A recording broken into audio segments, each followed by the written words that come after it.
ನಿರಾಕಾರ ಗುರು ಗುರು ರೇ ನಿರ್ಗುಣ ಗುರು ಸೃಷ್ಟಿಕಾರ ಗುರು ವಿಶ್ವಂಬರ ಗುರುವಿನ ವೀಣ ನರ ನಾರಾಯಣ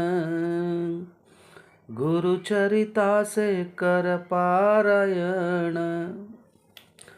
ಎಲ್ಲ ಸ್ವಾಮಿ ಸಮರ್ಥ ಭಕ್ತಾದಿಗಳಿಗೂ ನಿಮ್ಮನೆ ಹುಡುಗ ಸಂತೋಷ್ ಪದಂಗೆ ಮಾಡುವ ನಮಸ್ಕಾರಗಳು. ವೀಕ್ಷಕರೇ, ಸುಮಾರು ಅದ್ಭುತಗಳಿವೆ. ಅದರಲ್ಲೂ ಒಂದು ವಿಶೇಷ ಅದ್ಭುತ ಅಂದರೆ ನಮ್ಮ ಆರತಿಯಲ್ಲಿ ನಡೆದಿರ್ತಕ್ಕಂಥ ಒಂದು ಅದ್ಭುತ ಘಟನೆ. ಈ ಒಂದು ಅದ್ಭುತ ಘಟನೆ ಅವರ ಹೆಸರು ನಾವು ಹೇಳಬಾರ್ದು. ಸೊ ಈ ಆರತಿಯಲ್ಲಿ ಈ ವಿಡಿಯೋಗಳನ್ನು ನೋಡುವವರು ಮತ್ತು ಕೇಳುವವರಿಗೆ ಹೇಳೋಕ್ಕೇನು ಇಷ್ಟಪಡ್ತಾ ಇದ್ದೀನಿ ಅಂತಂದರೆ, ಯಾರಾದರೂ ಈ ಆರತಿಗೆ ಜಾಯ್ನ್ ಆಗಬೇಕು ಅನ್ನೋರು ನನ್ನ ನಂಬರ್ಗೆ ನೀವು ಕರೆ ಮಾಡ್ಬೋದು. ನನ್ನ ನಂಬರ್ ಬಂದು 9738976106. ಸೊ ಒಂದು ದಿವಸ ಇವರು ಸ್ಟಾರ್ಟಿಂಗಿಂದನೇ ಆರತಿಗೆ ಅಟೆಂಡ್ ಆಗ್ತಾ ಇರ್ತಾರೆ. ಒಂದು ದಿವಸ ಅಟೆಂಡ್ ಆಗದೇ ಇರೋದು ಈ ಥರ ನಡೀತಾ ಇರುತ್ತೆ. ಮೊನ್ನೆ ಇವ್ರಿಗೆ ಒಂದು ಆಸೆ ಇರುತ್ತೆ. ಏನಪ್ಪ ಅಂತಂದರೆ, ಅವ್ರ ಗಂಡನಿಗೂ ಮತ್ತು ಇವ್ರಿಗೂ ಮಧ್ಯ ಮಾತು ನಿಂತೋಗಿರುತ್ತೆ. ಅಂದರೆ ಇಬ್ಬರು ಗಂಡ ಹೆಂಡತಿ ಮಾತಾಡ್ತಾ ಇರಲ್ಲ. ಇದು ಸುಮಾರು 3-4 ತಿಂಗಳಿಂದ ಈ ಸಮಸ್ಯೆಯಲ್ಲಿ ಒದ್ದಾಡ್ತಾ ಇರ್ತಾರೆ ಅವರು. ಇವರು ಗುರುವಾರ ಮತ್ತು ರವಿವಾರ ಆರತಿ ಅಟೆಂಡ್ ಆಗಿದ್ದಾಗ, ಗುರುವಾರ ಅವ್ರ ಯಜಮಾನರು ಊರಿಗೆ ಇದಕ್ಕೆ ಕೆಲಸಕ್ಕೆ ಹೋಗ್ತಾ ಇರ್ತಾರೆ. ಸಂಡೇ ಒಂದು ದಿವಸ ಇವರು ಅವ್ರ ಯಜಮಾನರು ಮನೇಲಿರ್ತಾರೆ. ನೋಡಿ, ಇಟ್ಸ್ ಅ ಗ್ರೇಟ್ ಮಿರಾಕಲ್. ಏನಪ್ಪ ಅಂತಂದರೆ, ನಾವು ಪ್ರತಿಯವ್ರಿಗೂ ನಾವು ಕಾಲ್ ಮಾಡ್ತೀವಿ. ನಮ್ಮ ವಾಟ್ಸಪ್ ಕಡೆಯಿಂದ ಕಾಲ್ ಹೋಗುತ್ತೆ. ಕಾಲ್ ಹೋದ್ಮೇಲೆ ಏನಾಗೋಗುತ್ತೆ, ಅವರು ಅಡುಗೆ ಮನೆಯಲ್ಲಿ ಇರ್ತಾರೆ. ಅವರು ವಾಟ್ಸಪ್ ಕಾಲ್ ಬಂದ ತಕ್ಷಣ ಅದರಲ್ಲಿ ನಮ್ಮದು ಶ್ರೀ ಸ್ವಾಮಿ ಸಮರ್ಥರದ್ದು ಒಂದು ಫೋಟೋ ಇದೆ. ಅದರಲ್ಲಿ ಅದು ಒರಿಜಿನಲ್ ಸ್ವಾಮಿ ಸಮರ್ಥರ ಅಕ್ಕಲಕೋಟೆಯಲ್ಲಿರ್ತಕ್ಕಂಥ ಆ ಬೆಳ್ಳಿ ವಿಗ್ರಹದ ಒಂದು ಫೋಟೋ ಅದು. ಆ ಫೋಟೋ ನೋಡಿದ ತಕ್ಷಣ ಇವ್ರಿಗೇನು ಆಗುತ್ತೋ ಗೊತ್ತಿಲ್ಲ, ಡೈರೆಕ್ಟಾಗಿ ಹೋಗ್ಬಿಟ್ಟು ಇದು ನೀನು ತಗೋ, ಕಾಲ್ ಬಂದಿದೆ, ಅಟೆಂಡ್ ಮಾಡು ಅಂಥೇಳಿ ಫಸ್ಟ್ ಟೈಮು 3 ತಿಂಗಳಿಂದ ಮಾತಾಡೋಕ್ಕೆ ಬಿಟ್ಟಿರ್ತಕ್ಕಂಥ ಅವ್ರ ಯಜಮಾನರು ತೊಗೊಂಡು ಬಂದು ಆ ಫೋನ್ನ ಕೊಡ್ತಾರೆ.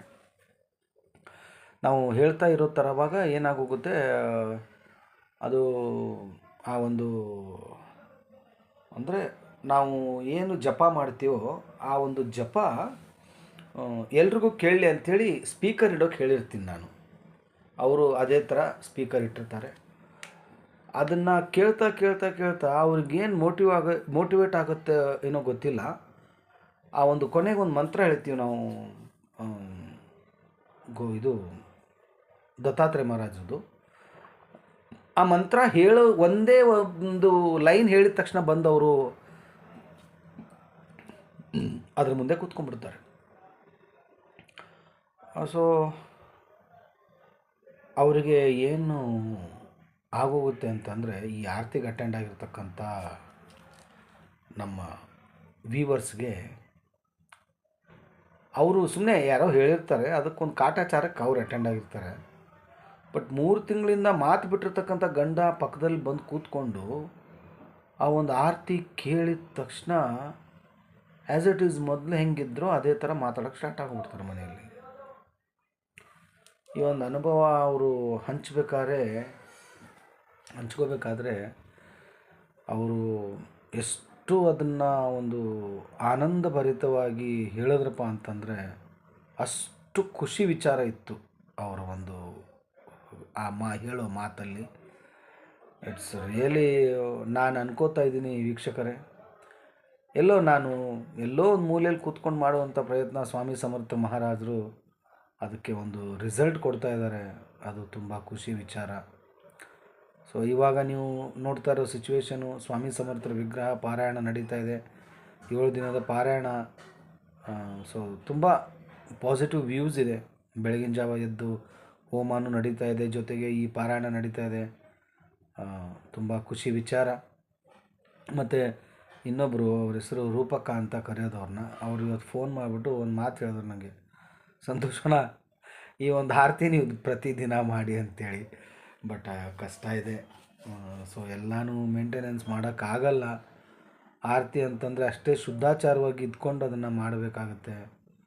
ಯಾಕಂದರೆ ಎಲ್ರಿಗೂ ಪಾಸಿಟಿವ್ ರಿಸಲ್ಟ್ ಬರಬೇಕು. ಓಕೆ, ಇದ್ರ ಬಗ್ಗೆ ದಯಮಾಡಿ ಕ್ಷಮೆ ಇರಲಿ. ಸೊ ನೋಡೋಣ ಮುಂದಿನ ದಿನಗಳಲ್ಲಿ ಏನಾಗುತ್ತೋ ಏನೋ ಗೊತ್ತಿಲ್ಲ. ಸ್ವಾಮಿ ಇಚ್ಛೆ ಸ್ವಾಮಿಯ ಚಿತ್ತ. ತುಂಬಾ ಎಕ್ಸ್ಪೀರಿಯನ್ಸ್ ತುಂಬ ಚೆನ್ನಾಗಿತ್ತು. ಚಿಕ್ಕದಾಗಿದ್ದರೂ ಚೊಕ್ಕದಾಗಿತ್ತು. ಬಟ್ ಎಲ್ಲೋ ಇದೇ ಥರ ಒಂದು ಎಕ್ಸ್ಪೀರಿಯೆನ್ಸ್ಗಳು ಎಲ್ಲರ ಜೀವನದಲ್ಲಿ ನಡೀತಾ ಇರಲಿ ಅಂತ ಹೇಳ್ತಾ ಇಲ್ಲಿಗೆ ಈ ಒಂದು ವಿಡಿಯೋನ ಮುಗಿಸ್ತಾ ಇದ್ದೀನಿ. ಮತ್ತೆ ಒಂದು ಹೊಸ ವಿಡಿಯೋ ತೊಗೊಂಡು ನಿಮ್ಮ ಮುಂದೆ ಬರ್ತೀನಿ. ಅಲ್ಲಿವರೆಗೂ ಶ್ರೀ ಸ್ವಾಮಿ ಸಮರ್ಥ. ಜೈ ಜೈ ಸ್ವಾಮಿ ಸಮರ್ಥ.